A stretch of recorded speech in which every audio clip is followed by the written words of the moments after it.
প্রায় দেখি আপনার অনেকে বলে যে সংস্কার কই হচ্ছে বা কবে হবে, অনেকে বাইরে থেকে বলেন ভেতর থেকে বলেন। কয়েকটা জিনিস পরিষ্কার করা প্রয়োজন। প্রথম যে 6টা সংস্কার কমিশন হয়েছিল এর মধ্যে তারা যে প্রস্তাব দিয়েছিল সেই প্রস্তাবগুলোর মধ্যে আমরা আশু বাস্তবায়নযোগ্য যেগুলি আছে বাছাই করে আমরা অর্ধেকের মতো অলরেডি ইমপ্লিমেন্ট করেছি, অর্ধেকের মতো।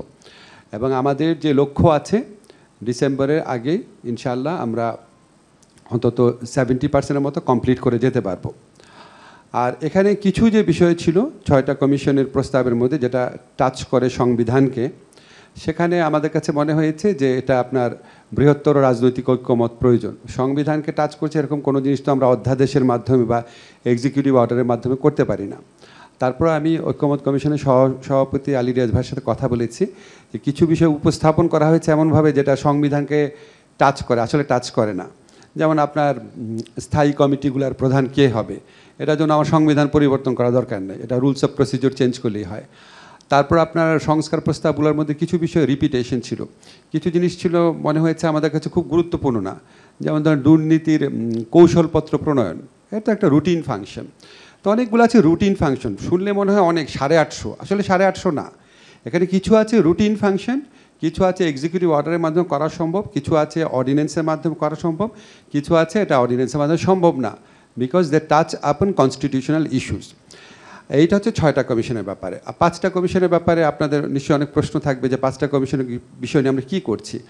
আসলে 5টা কমিশনের বিষয় নিয়ে আমাদের ফয়জুল কবির খান ভাই আছেন, আমাদের ওয়াহিদুদ্দিন মাহমুদ স্যার আছেন, ওনাদের নেতৃত্বে ওই 5টা কমিশনের কোন জিনিসগুলো আমরা বাস্তবায়ন করতে পারি সেই লক্ষ্যে ইতিমধ্যে কাজ হচ্ছে, কিছু কাজ অলরেডি শুরু হয়েছে।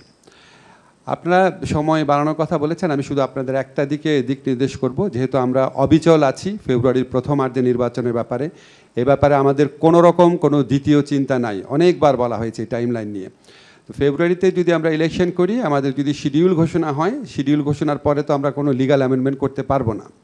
তো আপনারা এই সময়টা খেয়াল রাখবেন, আমাদের তো সময় প্রয়োজন। আমরা ধরে নিয়েছি যা করার আইনগত পরিবর্তন আমাদের 30 নভেম্বরের মধ্যে করতেই হবে। এখন কারণ আপনারা জানেন শিডিউল ঘোষণা হয়ে গেলে নির্বাচন প্রক্রিয়াকে প্রভাবিত করতে পারে, এই ধরনের কোনো আইনগত পরিবর্তন করা যায় না। ফলে আপনারা খুব ইনডিফিনিট সময় পাবেন, এটা বোধহয় আমার মনে হয় না। আর লাস্ট একটা কথা বলে শেষ করছি, কিছু সময় হয়তো বাড়ানো যেতে পারে, এটা স্যার সিদ্ধান্ত নেবেন। লাস্ট একটা কথা বলি, আমার কাছে মনে হয়েছে আপনাদের কথা শুনে খুব আশাবাদী ফিল করি। আপনারা সবাই চান একটা ভালো সলিউশন হোক, সবাই মিলে ঐক্যমতের মাধ্যমে হোক। তো আমি একটা জিনিস বিশ্বাস করি, একটা হাদিস আছে, অবশ্যই কর্মের ফলাফল নিয়তের উপর নির্ভরশীল। সবচেয়ে বড় ইম্পর্টেন্ট জিনিস হচ্ছে মানুষের নিয়ত। আমাদের যদি নিয়ত থাকে যে আমরা গণ অভ্যুত্থানের যেই ঐক্য আছে সেই ঐক্যকে ধরে রাখবো, আমরা দেশকে ফ্যাসিবাদ ফিরে আসার সুযোগ কোনো রকম দিব না, আমরা আমাদেরকে বিপদগ্রস্ত করব না, এটাই যদি আমাদের সবচেয়ে বড় নিয়ত হয়, তাহলে সমাধান কোনো কঠিন ব্যাপার হবে না বলে আমি বিশ্বাস করি।